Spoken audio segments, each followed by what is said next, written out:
राजस्थान के मुख्यमंत्री भजनलाल जी के नेतृत्व में राजस्थान सरकार का बजट हमारी वित्त मंत्री आदरणीय दिया कुमारी जी ने जो प्रस्तुत किया वो शानदार बजट था। जन हितकारी और आम नागरिकों का ध्यान रखते हुए बजट बनाया गया। बहुत अच्छा बजट बनाया।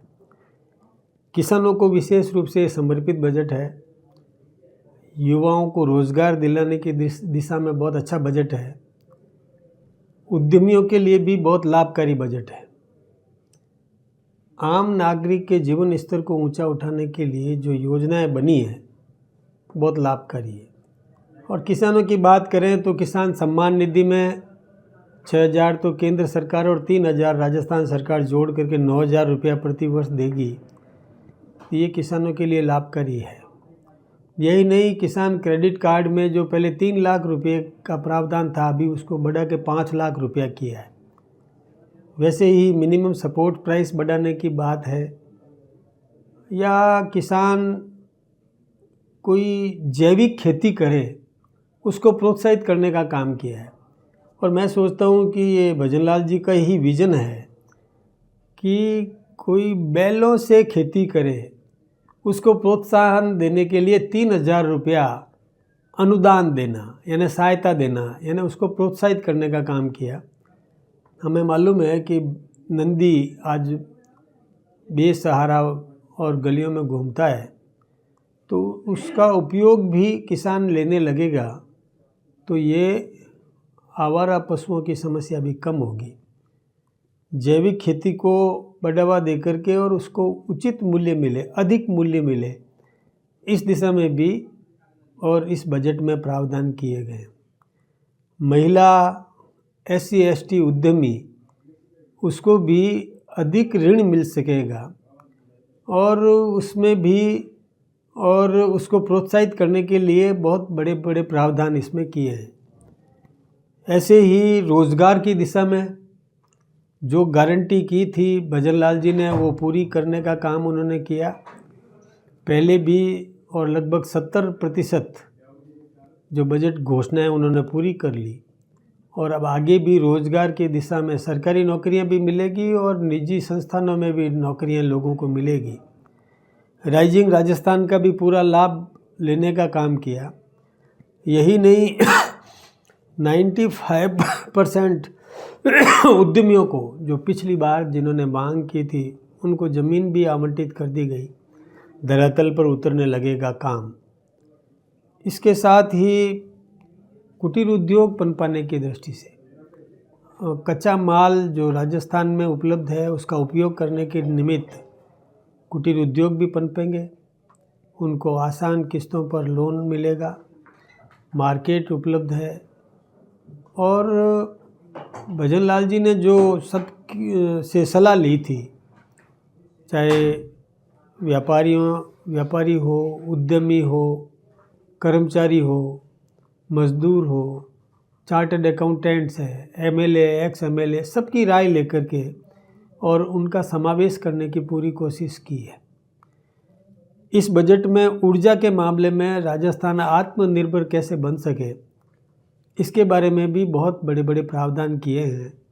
सोलर पैनल्स लगेंगे, उसमें सब्सिडी दी जाएगी, और जब घरों में सोलर पैनल्स लगेंगे तो बिजली घरों में लोग पैदा करेंगे सोलर से, तो निश्चित रूप से हम ऊर्जा के क्षेत्र में आत्मनिर्भर बन सकेंगे।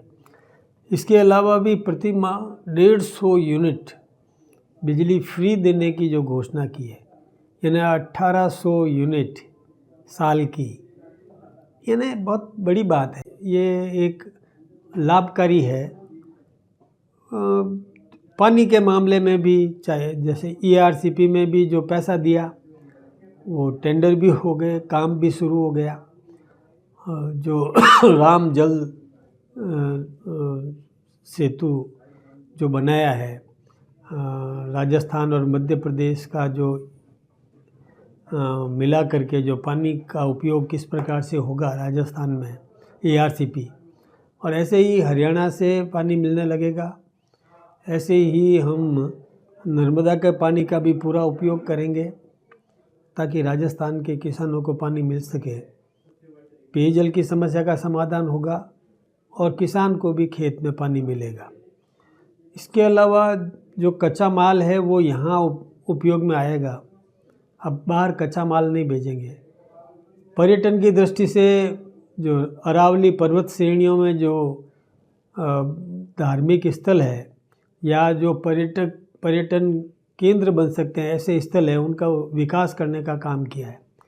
मंदिरों में भी उसका जीर्णोद्धार करना, उसका विकास करना, उसका उद्धार करना, उसको आकर्षक बनाना, उसको अच्छा बनाना, इस दिशा में भी धन देने की व्यवस्था की है। यहाँ तक कि पुजारियों को मानदेय भी 7,500 रुपया कर देना, ये राजस्थान सरकार की और भजन लाल जी की उपलब्धि मानी जाएगी। इस प्रकार का बजट देकर के चहुमुखी विकास निश्चित रूप से राजस्थान में होगा।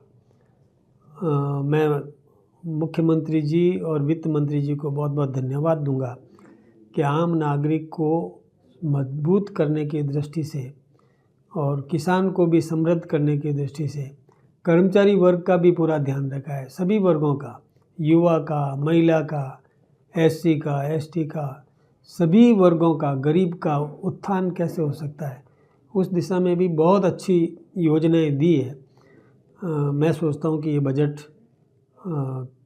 बहुत उपयोगी है और निश्चित रूप से इसका लाभ आम नागरिक को मिलेगा। केंद्र सरकार से भी जो सहयोग मिला है राजस्थान को, उसका भी पूरा लाभ और इस बजट में उठाने की कोशिश की गई है। जो कलेक्शन होगा, GST कलेक्शंस, उन सब का भी उपयोग होगा। सड़कों के मामले में भी बहुत कुछ दिया है। प्रत्येक विधायक को, यानी बिना भेदभाव के प्रत्येक विधायक को अपने क्षेत्र में विकास के लिए और प्रचुर मात्रा में उनको सड़कें मिली है। सड़कों का जीर्णोद्धार करने के लिए पैसा मिला है। यहाँ तक कि विधायक जन सेवा केंद्र, जन समस्या समाधान केंद्र स्थापित करे, इसके लिए पैसा दिया है और उसको रख रखाव के लिए भी पैसा दिया है और मेंटेन करे विधायक बिना भेदभाव के, चाहे कांग्रेस का विधायक हो या BJP का विधायक हो, सभी को जन सुनवाई करने का अवसर मिले, उनको बैठने का स्थान मिले, इस प्रकार की व्यवस्था की है। मैं सोचता हूँ कि बहुत बढ़िया बजट है। इसका जितना धन्यवाद दिया जा सके, अभिवादन किया जा सके, करना चाहिए। विपक्ष आरोप लगाता है, विपक्ष को अपनी भूमिका निभाने का पूरा अधिकार तो है, लेकिन अच्छी बातों को तो स्वीकार करना ही चाहिए। केवल विरोध करना है इसलिए विरोध करे, ये ठीक बात नहीं है। मैं तो फिर से मुख्यमंत्री जी का धन्यवाद देना चाहूँगा। अमर उजाला जीवांजलि के सारथी की मदद लें और महाकुंभ में स्नान जरूर करें।